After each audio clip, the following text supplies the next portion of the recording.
Western civilization is completely exhausted. It hasn't a clue. All these wonderful methods that were going to lead us to Platonic truth and union with God and the gates of the heavenly city. You know, the gates of the heavenly city is Spanish Harlem, and God looks like a psychotic on crack. So we have to sort of back off to the archaic moment, which was the last sane moment that we ever knew before we committed ourselves to this shell game launched by the monotheists and their stooges. Hey guys, what's up? How's it going? Hope all of you are having a very, very, very good day or night, whatever time it is that you're from. I want to start off this video by saying that this is for, this is for storytelling, educational purposes only. Like, this is just me telling you guys my my recollection of events that happened previously in the past. Don't go out and do this or anything like this because you see it in a video or you see me say it in a video. This is just me telling you guys a story, so that disclaimer out of the way, then, let's get into the video. Today's video, I want to talk about my experience with what I am almost, I'm about 100% certain this was for ACO DMT. It's 4-ACO-DMT. And what it is, okay, so you have the family of tryptamines, right? I don't know all of them. I'm still, I'm a little in the dark on some of them. But you have, for example, you have, I think it's N,N-dimethyltryptamine, and you have 5-MeO-DMT, dimethyltryptamine, and you have, there's kind of an obscure one. It's called 5-bromo, and it has a dash. I don't know if the dash is important. It's 5-bromo-DMT. So it's 5-bromo-DMT. And that's pretty cool. It's found in sea sponges and stuff. So that's really interesting. But I wonder, I don't know. It's interesting. But my experience today is about, of course, 4-ACO DMT, which is supposed to be converted into psilocin the same way psilocybin is from mushrooms, right? But it's synthetic. It's not like from mushrooms. This is like a synthetic research chemical, right? But when I had these gummies, I was like, oh, this is probably just like Amanita or something, Amanita blend. I didn't know at the time. I was a little bit, it was only a couple of years ago. I was just a little bit, not a couple, it had been about a year ago. About a year. I don't want to overestimate because I just really don't remember too much. But, I took the whole bag and it was, you guys can, I don't want to say the name of the company, because I don't know if YouTube will, take the video down, but it's called, the name is, the flavor is Desert Stardust, and if you look that up, you'll know what I'm talking about. But I ate the whole bag, man, the whole entire bag, and, oh, hold on, I gotta sneeze. Dang it. It always happens at the worst time, man. No. Maybe not. Maybe I'm good. Okay. I'm fine. But, anyway. Back into what I was saying. I took it, and then I was in my car chilling, and I was at my mom's place at the time. And I remember, just taking this whole bag and sitting in my car waiting for him to kick in, and I remember having this plastic bag, and I got so sick. I got really, really sick, and it was really heavy. and I started throwing up a little bit, like not very much, but a little bit into this plastic bag, and it was just not enough, and I just kept feeling more and more sick, right? And I remember the plastic bag started, you ever seen like DMT entity patterns, like how they're all geometrical and it's like weird curved wavy shapes with all kinds of geometric patterns in each one? It was, I'll put a picture on screen on what it sort of looked like, what I was seeing. And the plastic bag was made up of this stuff and the entities, like they were intelligent. But it wasn't like psilocybin, right? It wasn't like the entity that's behind psilocybin. It was more, it felt malevolent, like trickster, like it felt like it was a trickster entity. Like it did not feel very friendly at all. And it kept telling me, it was like, throw it up, give it to us, throw it up, like almost like it was like me giving him energy or something like that. I don't know. It was very weird, right? It didn't feel very good. I was like, I don't trust this.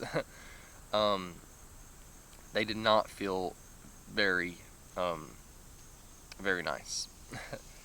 And anyway, I ended up going out of the car, going inside, and going into my room or whatever. And I just remember going to the bathroom because it hit me all at once. The sickness come back really hard. And I remember before I went to as I was going to the bathroom, the toilet, right? I lifted the toilet lid up, right? And the back of the toilet lid, you ever see that pattern? It's like a bunch of spirals, and it's like the eyeballs in the spiral. I put up a picture of that too. But yeah, that's what I saw on the back of the toilet lid. It's insane. And I remember just, like, it just hit me, and I just started, like, projectile vomiting. Like, and I've never, like, threw up like this. This was like something straight out of a horror movie. Like, it was, man, it was not fun. Let me tell you, don't take these. It was not fun.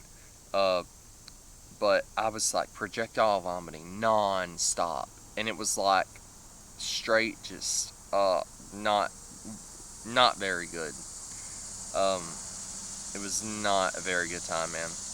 And it would just kept coming and coming and coming, and it wouldn't stop. And I was like, I had to get my mom's a nurse, right? But well, she's not a nurse anymore, but she used to be. So I was like, I don't know what to do. I don't know what to do. I was freaking out. Like, I was having a full-blown panic trip. Like, this stuff is not, something to be taken lightly. And I just remember I got the bag out of the trash, and I showed her, it's like this, and she's like freaking out. She didn't know what to do. I'm like, oh, just I didn't know what to do. I was freaking out. I was like, just hold me, I don't know. And like, she did, and I guess like her motherly energy or something, like, calmed me down.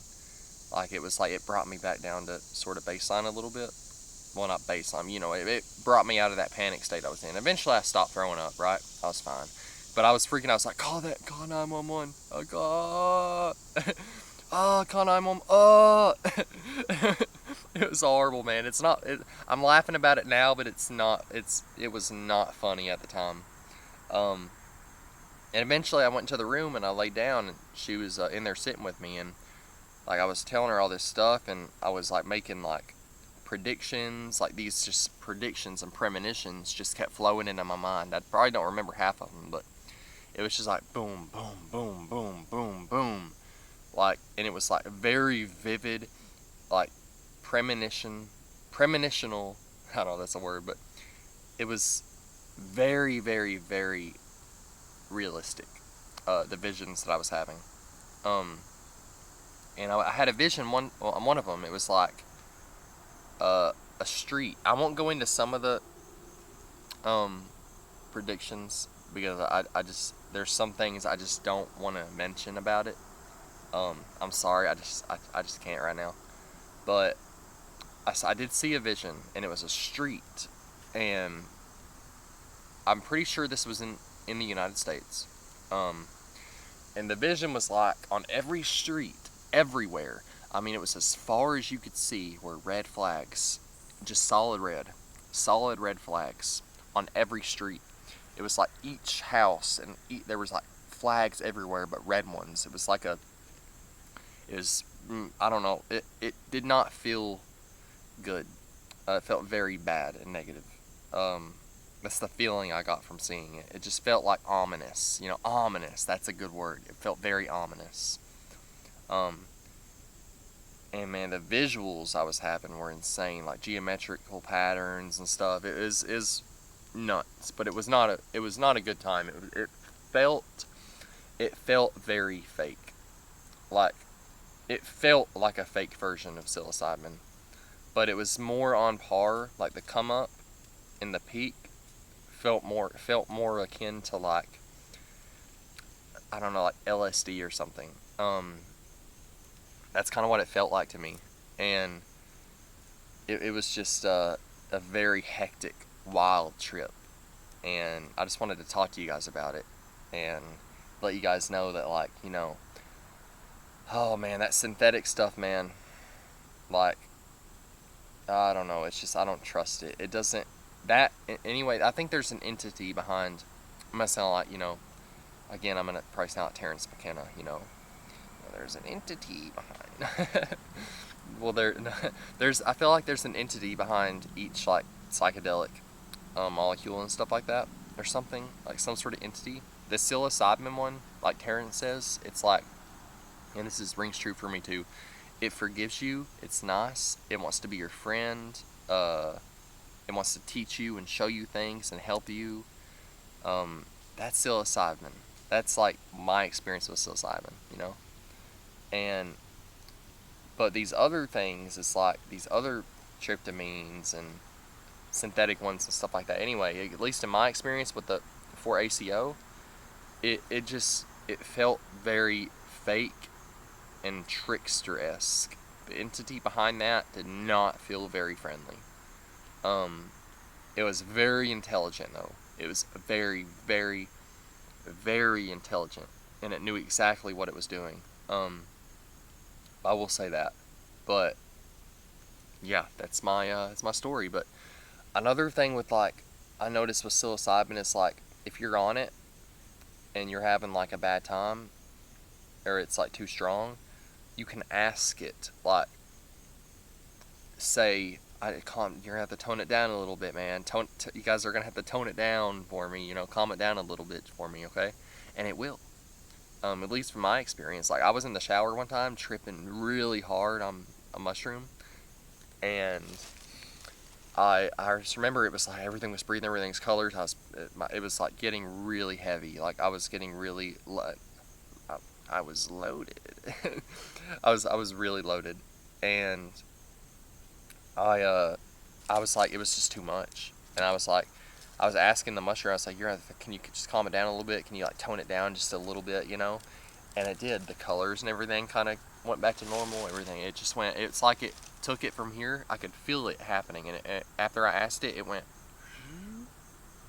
And it was like I was almost sober again. It was like it almost went, and, like, put me in a more comfortable position. So it will help you out in that sense. It's very bizarre. At least that's my experience with it.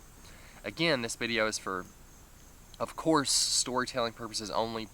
Like I said, please don't go out and do this because I said it in a video or a story time. This is just for your, this is educational purposes only, to bring awareness to these things. And, it's my freedom of speech to talk about this stuff. And I'm talking about it in a healthy, discussional way. And, I just want to bring awareness to these things, and I want to have a voice and tell my stories and things like that. But please do not go out and do these things. I'm not advocating for you guys to go out and do this, but yeah, it's a lot. But I hope you guys enjoyed this video. If you did, please leave a like, subscribe, and maybe even leave a comment with some of your experiences and stories with these things. I love to read, like, other people's experiences. I haven't had DMT, not yet, but whenever it presents itself, I will, of course, take up take up the challenge and come back and tell you guys the experience. But that being said, you know, wishing you guys all the best. Hopefully you guys have had a very, very, very good day or night, whatever time it is that you're from. And yeah, I'll see you guys later. Peace out.